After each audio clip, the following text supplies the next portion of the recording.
Dear student, welcome to my YouTube channel Neeraj coaching centre Gaya ji में आपका स्वागत है। आज हम लोगों ने क्लास 10th का केमिस्ट्री का चैप्टर 1 जो चैप्टर है रासायनिक अभिक्रिया एवं समीकरण, आज उसको हम लोग VVI जो क्वेश्चन है उसको लेकर आए हैं। आप लोग देखिए, अगर मेरे चैनल पर आप लोग नए हैं तो चैनल को सब्सक्राइब कर दीजिए और बेल आइकन दबा दीजिए। अपने दोस्तों को पास शेयर कर दीजिए। अगर वीडियो समझ में आता है तो शेयर करने में कुछ जाता नहीं है, शेयर कर दीजिए, ठीक है। तो आज हम लोग वीडियो चालू करेंगे। चैप्टर का नाम है रासायनिक अभिक्रिया, ठीक है। रासायनिक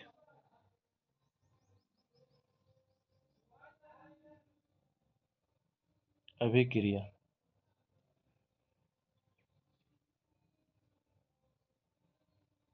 एवं समीकरण,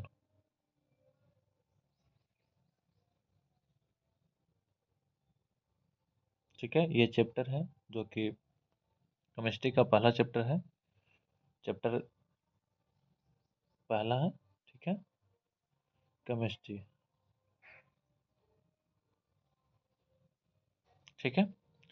तो देर न करके हम लोग वीडियो चालू करेंगे और वीडियो को ध्यान से सुनिएगा, जो कि क्वेश्चन आपके बोर्ड के लेवल का क्वेश्चन रहेगा, जो कि बहुत ही हर एक साल ये क्वेश्चन पूछा जाता है, जो कि बहुत ही अच्छे से समझ में आएगा आपको, ठीक है। तो वीडियो चालू कर रहे हैं।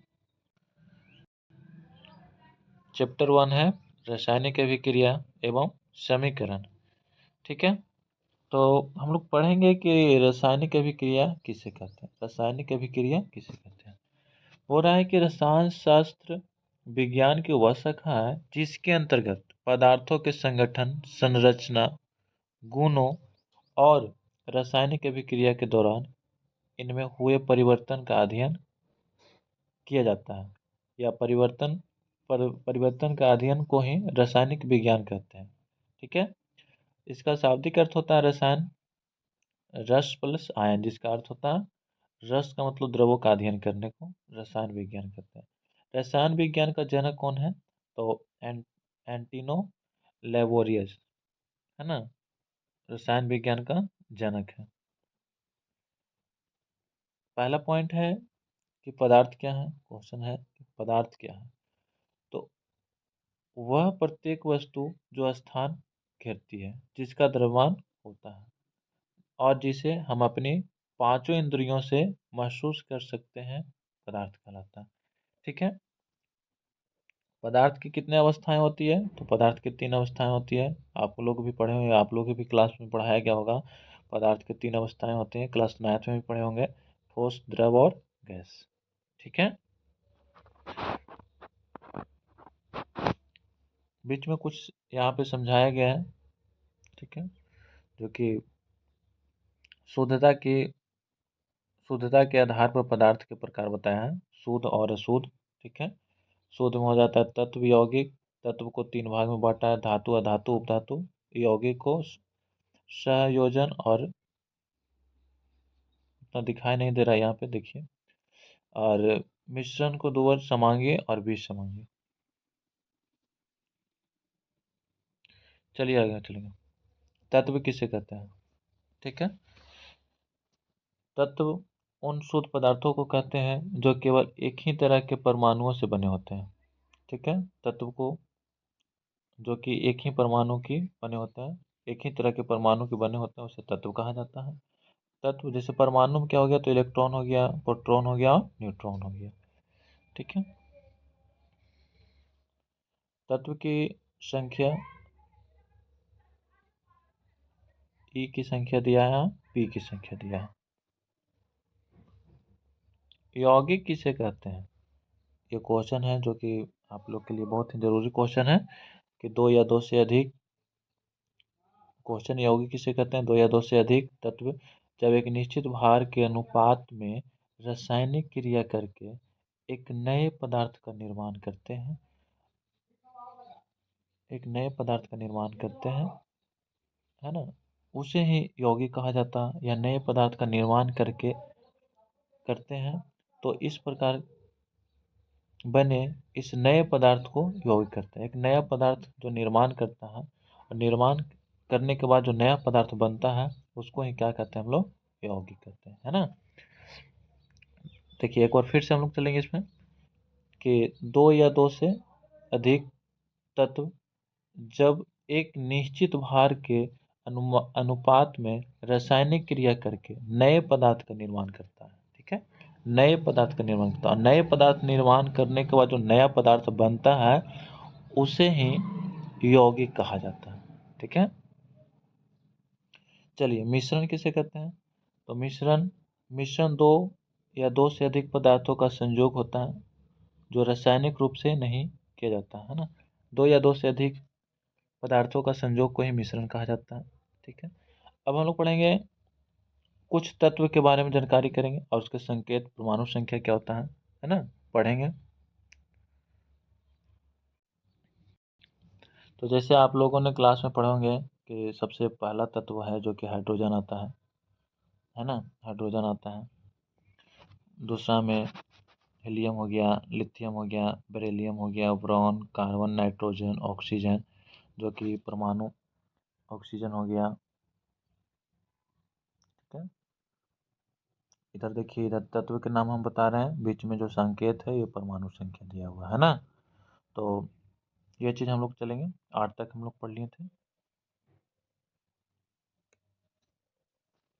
नाइट्रोजन हो गया, ऑक्सीजन हो गया, फ्लोरीन हो गया, नियॉन हो गया, सोडियम हो गया, मैग्नीशियम हो गया, एल्युमिनियम हो गया और सिलिकॉन हो गया, फास्फोरस हो गया। ठीक है, सल्फर हो गया, क्लोरीन हो गया, 18 में आर्गन है जिसको एयर से संकेत है 18 परमाणु संख्या। पोटेशियम हो गया, कैल्शियम हो गया, स्कैडियम हो गया, टाइटेनियम हो गया, वनेडियम हो गया, क्रोमियम हो गया 24 में। 25 में मैग्नीशियम मैग्रीज 26 में आयरन, 27 में कोबाल्ट, 28 निकेल, 29 कॉपर और 30 में जिंक। ठीक है, ठीक है, चलते हैं हम आगे। बोल रहा है कुल तत्वों की संख्या कितनी है? तो कुल तत्व की संख्या 18 है। सबसे हल्का तत्व हाइड्रोजन। प्राकृतिक तत्व जो है कितना है? तो 98 है। धातुओं की संख्या 93 है। अधातुओं की संख्या 18। इसमें थोड़ा सा ये 18 जो है, इसमें अधातुओं की संख्या 21 होती है और इसको हम क्लियर करेंगे, वीडियो पे बने रहिए। उपधातुओं की संख्या 7। सर्वाधिक उपलब्ध तत्व क्या है? ऑक्सीजन। ऑक्सीजन क्योंकि हम लोग को पता है कि ऑक्सीजन हम लोग श्वसन क्रिया में ऑक्सीजन का ही यूज करते हैं। सर्वाधिक उपलब्ध धातु क्या है? तो एल्युमिनियम हो गया। सबसे हल्का तत्व हाइड्रोजन। सबसे भारी तत्व हो गया आर्सियम। सबसे हल्का तत्व धातु लिथियम। द्रव अवस्था में धातु पारा और मरकरी है। द्रव अवस्था में अधातु ब्रोमियम। विद्युत का सबसे सुचालक एजी और एयू कॉपर जिसको कहा जाता है। और विद्युत का सुचालक धातु ग्रेफाइट। हड्डियों एवं दांतों का निर्माण किससे होता है? C calcium. सबसे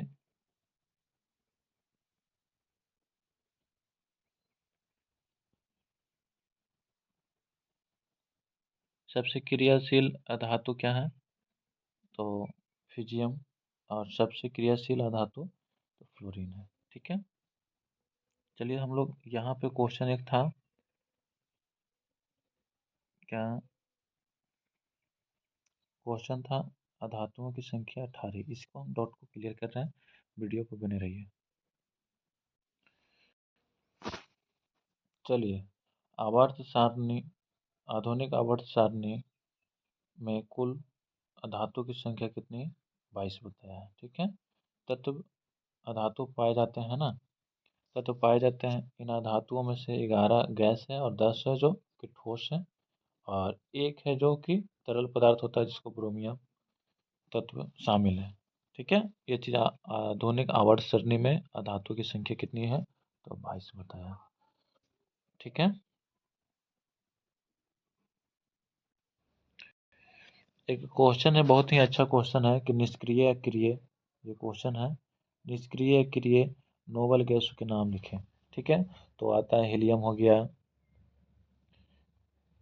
नियॉन हो गया, आर्गन हो गया, क्रॉप्टन हो गया, जेनॉन हो गया, रेडॉन हो गया। ठीक है, ये बहुत ही अच्छा क्वेश्चन है जो कि निष्क्रिय क्रिया नोबल गैस के नाम दिया। एक क्वेश्चन बहुत ही वीवीआई है। ठीक है, ये क्वेश्चन बहुत ही वीवीआई है। किस तत्व को चाकू से काटा जा सकता है? तो लिथियम, सोडियम, पोटेशियम। एक क्वेश्चन है कार्बन क्या है? तो कार्बन एक अधातु है। ठीक है, तो वीडियो को ज़्यादा ना लंबा करके हम लोग शॉर्ट में ही चलेंगे और वीडियो पे बने रहिए। इसका दूसरा पार्ट और बहुत जल्द डालने वाला है। ठीक है, चैप्टर 1 का पार्ट 2 वीडियो बहुत जल्द डालेंगे, जिससे आप लोगों के जितना भी क्वेश्चन है वो क्लियर होते रहे।